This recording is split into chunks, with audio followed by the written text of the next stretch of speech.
wabarakatuh dan salam sejahtera saya ucapkan kepada para penonton yang sudi untuk menonton forum kita pada kali ini.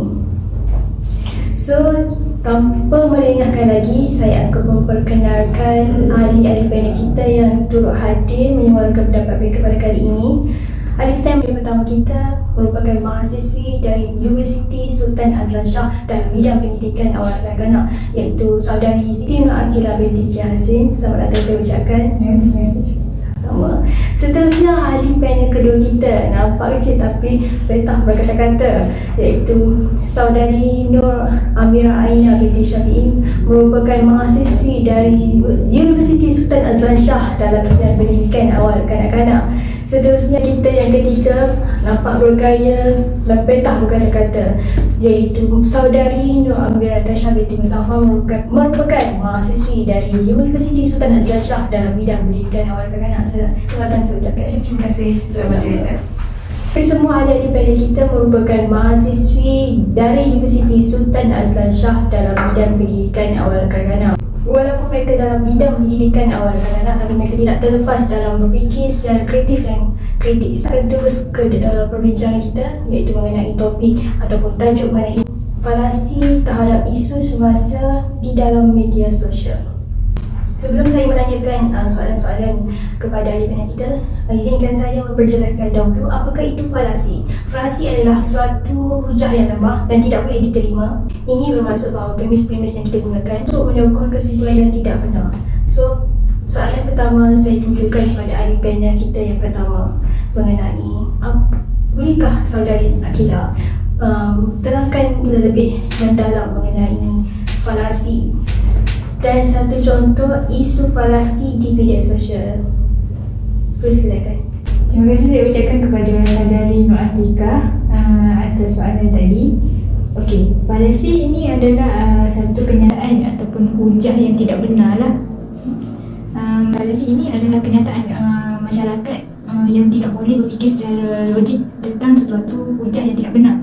Semakin banyak falasi disebarkan oleh sesetengah orang, jadi netizen ataupun masyarakat ni dia macam nak tahu benda tu walaupun benda tu tidak benar. Okay, falasi ataupun hujah yang disebarkan ni, mereka yang menyebarkan kenyataan ataupun hujah yang tidak benar ni, mereka tidak mempunyai bukti yang kukuh dan tidak tahu sama ada benda tu betul ataupun tidak. Jadi mereka ni dia lebih suka mencari minat netizen untuk membaca perkara yang tidak benar.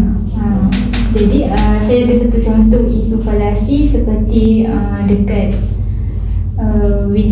satu video dekat TikTok, iaitu berkenaan isu tanah runtuh di Batang Kali Selangor. Okey, ada satu video ni dia mengupload satu video mengenai tanah runtuh, tetapi video tersebut bukan di lokasi, iaitu lokasi Batang Kali Selangor, tapi video tu tempat di luar negara, iaitu Hong Kong, China. Jadi orang Malaysia ni, orang kita mudah mempercayai bahawa tempat tu adalah di Malaysia, padahal bukan. Itu saja daripada saya. Terima kasih kepada ahli panel kita yang pertama atas penyuaraan beliau sebentar tadi mengenai falasi dan contoh falasi yang terjadi di media sosial. Soalan saya kepada ahli panel yang kedua, apakah kesan buruk dan baik falasi ini terhadap masyarakat?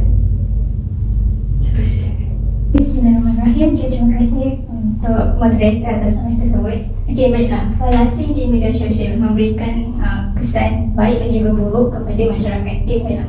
Untuk kesan bagi masyarakat yang pertama ialah mereka mendapat feedback secara terus. Okay, macam kita tahu media sosial ni menjadi sebuah alat komunikasi antara satu sama lain. Jadi ketika seseorang itu memberi hujah atau pendapat sendiri di dalam media sosial dan terbukti kalau bahawa hujah yang disampaikan itu salah, jadi sekaligus masyarakat ni dia boleh memberikan tindak balas, maksudnya komen ke jadi mereka boleh komen lah, boleh berikan pendapat mereka sendiri. Dan dari sini dia menunjukkan bahawa dengan media sosial ni mereka dapat memberikan respon atau tindak balas dengan cepat. Okey, kebaikan yang kedua pula ialah media sosial ni ada sebuah teknologi yang kita, itu media sosial lah. Jadi dalam media sosial ni kita dapat banyak maklumat, kita boleh mencari apa maklumat sahaja yang berhal dalam satu dunia, mana-mana negara pun kita boleh cari. Okay, cuba kita kena tahu maklumat yang dikeluarkan itu betul ataupun salah, sahih ataupun tidak, fakta ataupun auta. Jadi kita kena pandai dan bijak dalam mencari maklumat di dalam media sosial, terutamanya di dalam berhujah. Okay, tadi saya terangkan tentang apa kesan baik terhadap media sosial, falasi di media sosial. Okay, sekarang saya akan terangkan kesan buruk pula falasi di media sosial. Okay, yang pertama ialah berlaku penyebaran berita palsu. Okay, jadi ketika terbukti bahawanya berita tersebut salah, maksudnya berlakunya penyebaran berita palsu ataupun berlakunya fitnah. Okay, macam mana penyebaran berita palsu ni berlaku? Okay, ketika seseorang tu mengeluarkan hujahnya sendiri di media sosial yang kita tak tahu hujah tersebut betul ataupun tidak, dan dia sendiri pun tak tahu hujah tersebut betul ataupun tidak.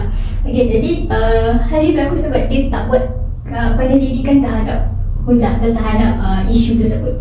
Okay, sebagai contoh yang kita dapat tengok sekarang di artikel atau di berita di media sosial dengan meletakkan tagline ataupun tajuk yang gempak untuk menarik perhatian pembaca masyarakat. Okey, baiklah, penyebaran berita palsu atau fitnah ni berlaku apabila artikel atau berita itu mengeluarkan statement atau tagline yang tidak menunjukkan kebenaran yang sebenar. Keburukan yang kedua pula ialah masyarakat menjadi mangsa penipuan. Kaitkan dengan keburukan yang pertama tadi dengan mengeluarkan tagline atau statement, di mana di dalam tagline tersebut yang bersalah menjadi yang melakukan kesalahan, manakala yang melakukan kesalahan menjadi mangsa keadaan. Kalau orang kata orang sekarang cakap, orang remaja sekarang cakap play victim.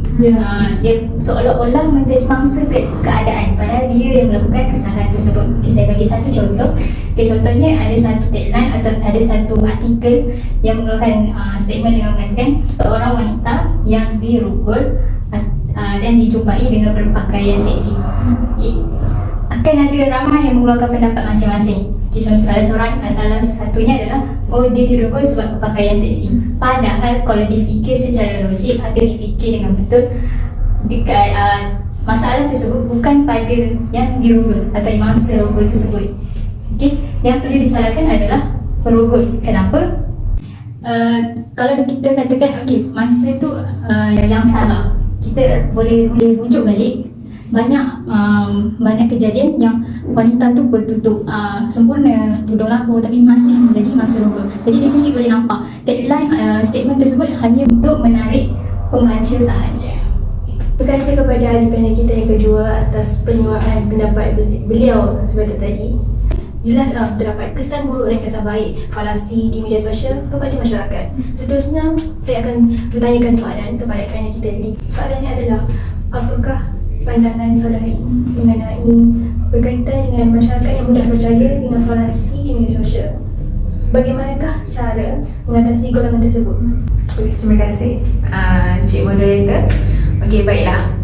Seperti yang kita tahu, falasi ni adalah satu pernyataan atau hujah yang tidak benar dan tidak boleh diterima tanpa kita tahu kenyataan yang sebenar-benar. Caranya saya untuk kita mengatasi masalah falasi di media sosial ini, ada banyak pandangan, tetapi saya hanya berkongsi dua sahaja.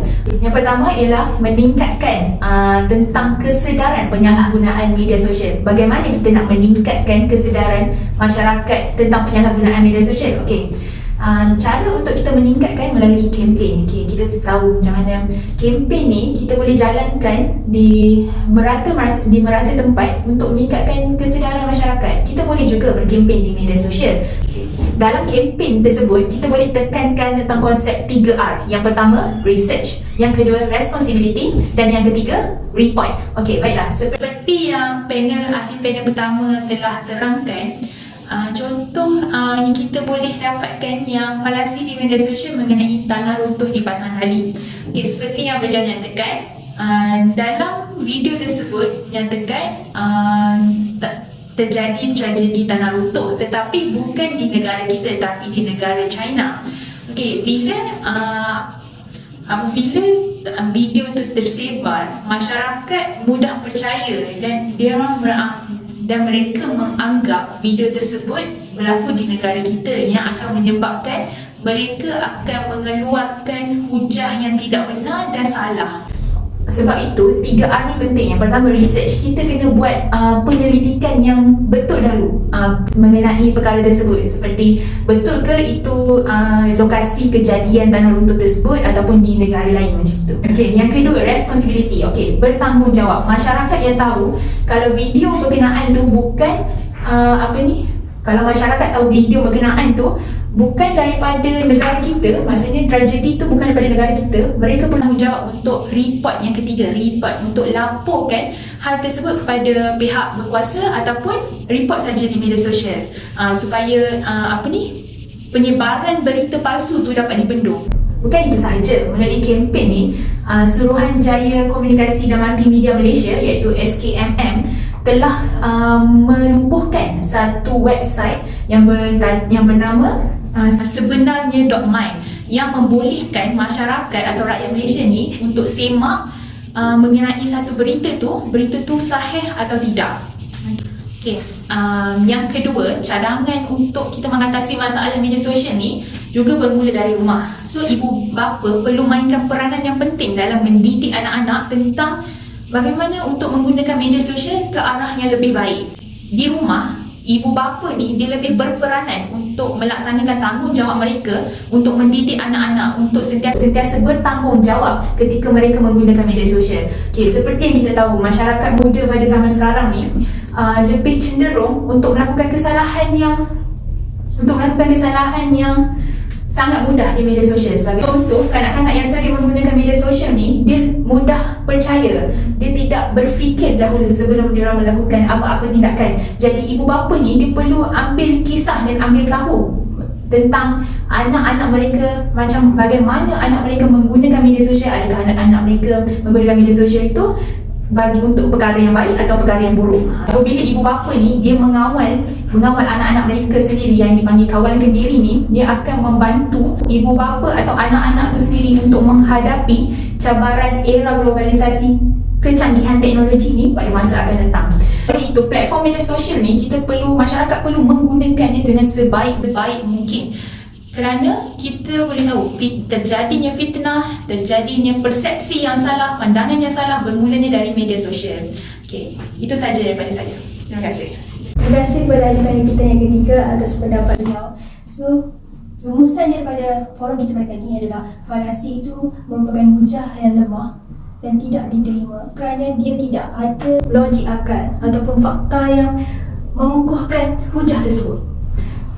Dan falasi ini terdapat juga kesan baik dan kesan buruk kepada masyarakat yang telah diperjelaskan oleh saudari Aina, dan berbagai cara untuk mengatasi golongan yang mudah percaya mengenai falasi ini yang telah diterangkan oleh saudari Amira. Dan contoh pun telah diperkatakan, iaitu contohnya video mengenai runtuhan di Batang Kali tersebut telah menarik perhatian dan masyarakat percaya bahawa video tersebut adalah video tanah runtuh di Batang Kali, tapi video itu merupakan video di negara China. So falasi ini bukan perkara yang mudah ataupun boleh diambil mudah kepada masyarakat, kerana dia akan mendatangkan efek yang buruk kepada masyarakat kerana masyarakat ni mudah percaya kerana maklumat di hujung jari. So falasi ini terjadi disebabkan masyarakat yang tidak bertanggungjawab menghantar ataupun